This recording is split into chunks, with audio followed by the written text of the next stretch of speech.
नमस्कार, कसे आहात आपण? मैथिलीज फूडस्टॉपमध्ये आपल्या सगळ्यांचे मनापासून स्वागत.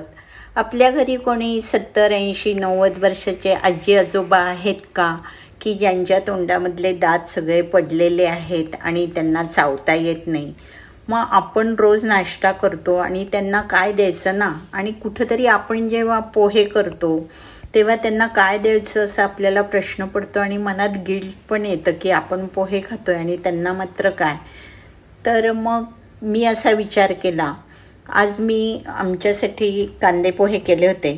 मग आजीसाठी करायचे म्हणून मी ते थोडेसे चाळून घेतले.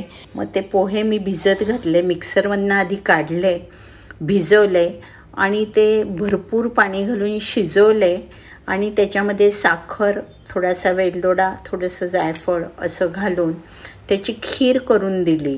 कारण ती त्यांना गिळताना त्रास पण होत नाही, पोट पण भरलं जातं आणि पाण्यामध्ये शिजून घेतल्यामुळे जास्त दूध त्याच्यामध्ये घातलं जात नाही. कारण दिवसभर मग चहात दूध, पोळीत दूध, भातात दूध, पित्त होऊ नये म्हणून म्हणजे नुसती आमटी भात द्यायचा नाही.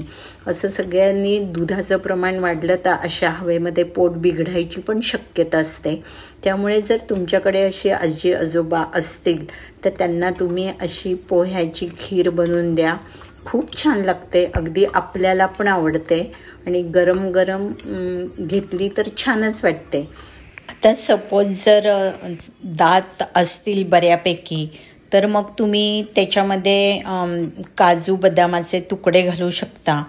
पण जर दात नसतील तर तुम्ही बदाम भिजत टाकून ते उगाळून त्याच्यात मिक्स करू शकता किंवा मग बदाम आणि काजूची पावडर करून त्याच्यात घालू शकतात.